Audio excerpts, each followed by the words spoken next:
Reino Unido e Alemanha assinam Pacto Histórico de Kensington, uma nova era de relações. Visit, but thank you again for showing us the amazing work that you do here. This is one of the most cutting-edge facilities in Europe, home to the ExoMars rover, designed with German expertise and built right here in Stevenage. You are driving innovation in defence and space technology and making us all safer and leading us into the future. And this is the heart of what brings Friedrich and I together.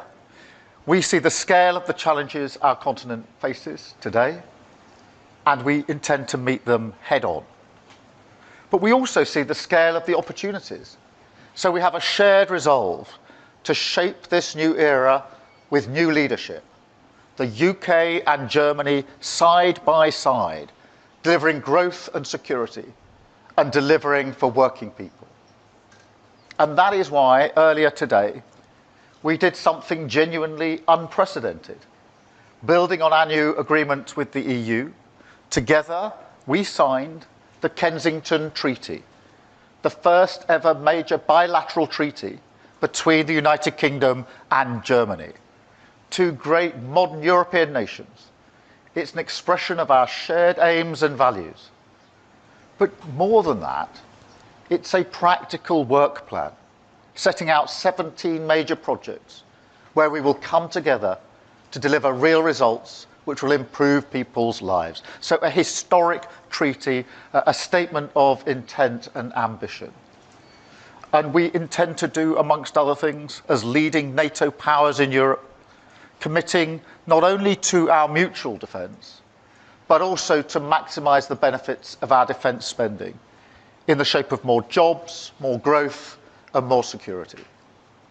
Under this treaty, we will bring our industries together to boost defence exports by billions of pounds, and will speed up collaboration on high-tech weapons and equipment, strengthening NATO and keeping our people safe. Our economic links already support 500,000 British jobs. So under this treaty, we will go further with e-gate access for frequent business travellers. I know that's something very popular here. A direct rail link and a new UK-Germany business forum to boost investment. Starting today with new investments in the UK worth over £200 million. We're also deepening collaboration on science and innovation, supporting great jobs like those here at Airbus. And we're delivering new infrastructure projects, including in the North Sea energy, to produce power that is cheaper, greener, and more secure. Crucially, we're also working together on illegal migration. And I want to thank Friedrich for his leadership on this, pledging decisive action to strengthen German law this year so that small boats being stored or transported in Germany can be seized, disrupting the route to the UK. And it's a clear sign that we mean business. We are coming after the criminal gangs in every way that we can. We also discussed the appalling situation in Gaza.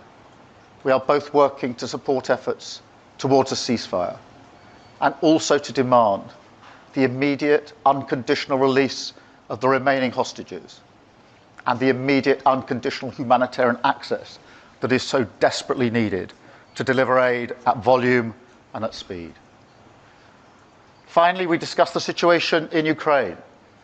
Just a few days after Friedrich took office in May earlier this year, we were both in Kyiv, shoulder to shoulder with President Zelensky, during one of the toughest moments in this horrendous war. Now we're leading the work to get the best kit to Ukraine as fast as possible. We'll keep pushing this forward together with the US and other allies, because ultimately our security starts in Ukraine. So this is a partnership with a purpose.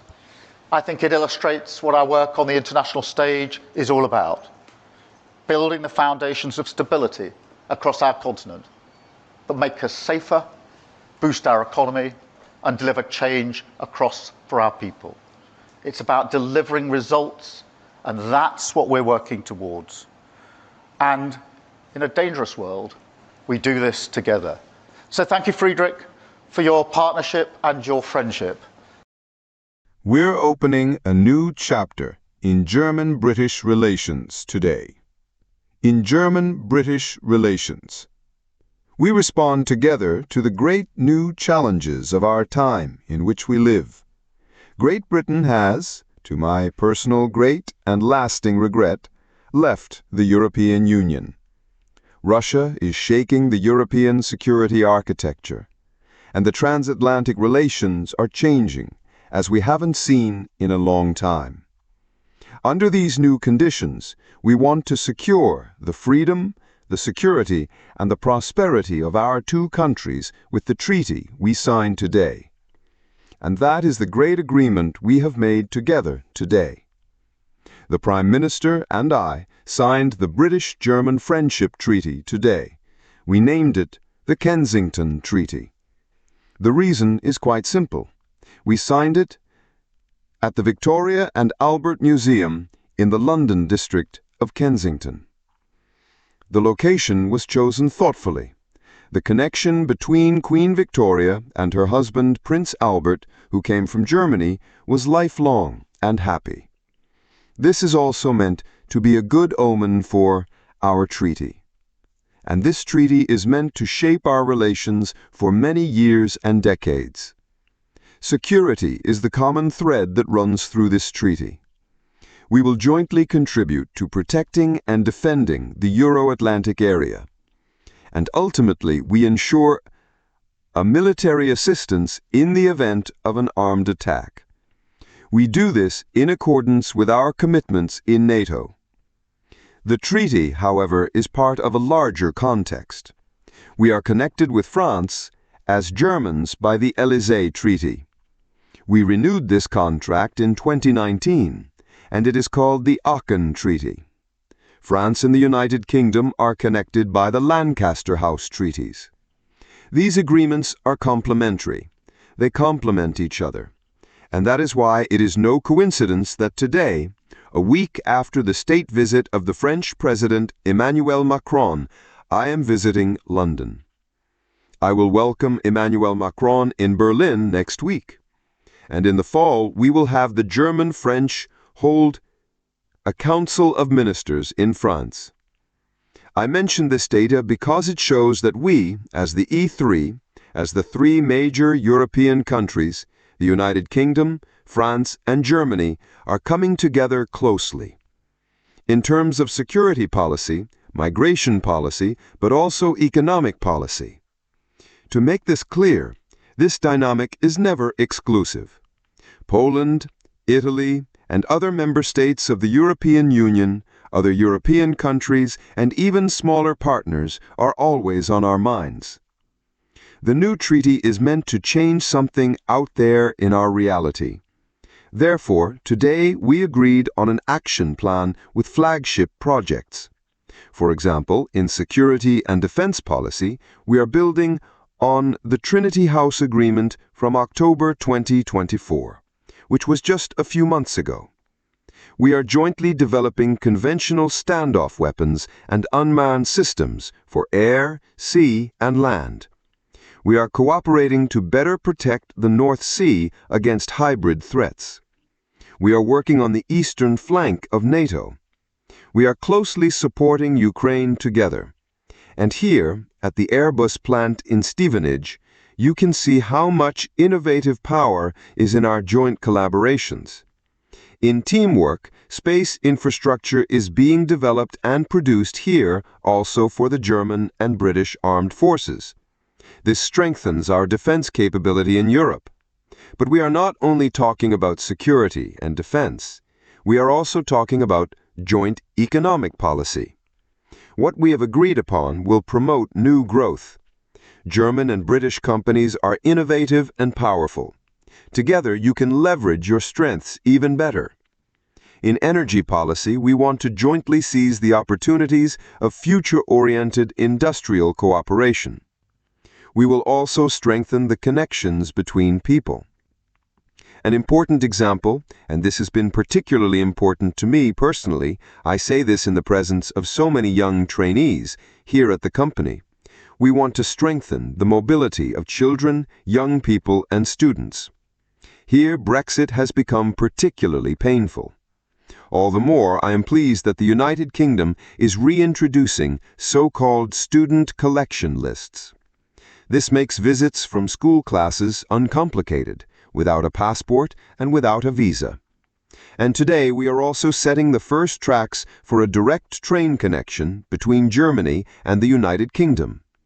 And finally, research, technology, and innovation are also on our agenda. We are setting new impulses, connecting our research excellence with scientific partnerships. For scientists and students, there will be more attractive conditions for stays in the United Kingdom. Yes, and finally, ladies and gentlemen, our meeting today was also an opportunity to once again discuss the situation in Ukraine. President Trump took an important initiative on Monday. The U.S. is ready to provide weapons to Ukraine, funded by European partners. Germany wants to make an important contribution. We need to discuss the details with our partners as soon as possible.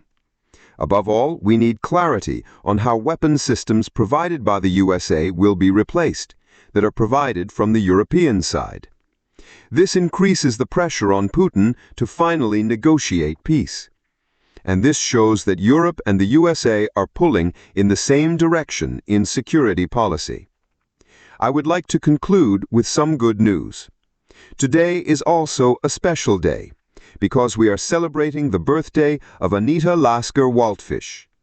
Anita Lasker-Waldfisch survived the horror of the Holocaust in the Girls' Orchestra of Auschwitz. For many years, she has tirelessly advocated for freedom, democracy, and humanity. Here in London, she is celebrating her 100th birthday today. Birthday. We not only warmly congratulate her, but we also thank her for her tireless work that she has done over the last decades to keep the memory of the horrors of the Holocaust alive and to continually remind us not to relent in friendship with our neighbors in Europe. Yes, and Kiri, you said it is actually quite a surprise that there hasn't been such an initiative in the past decades, that there hasn't been a German-British friendship treaty. I would like to explicitly thank the previous government for taking this initiative and for doing the preparatory work that we in the current government have completed in a very short time, and that we finally have today to finally conclude such a treaty on friendship and cooperation between Great Britain, the United Kingdom and Northern Ireland and Germany in the year 2025 for the first time. This is truly a historic day, and I feel honored to be here today as the German Chancellor and with the British Prime Minister to sign this treaty. We do this not for ourselves, for both of us. We do this for our two countries, and above all, we do this for you. Also for you all, for the young generation, to whom we want to give a good perspective in this Europe that must continue to grow together, especially in Germany and in Great Britain.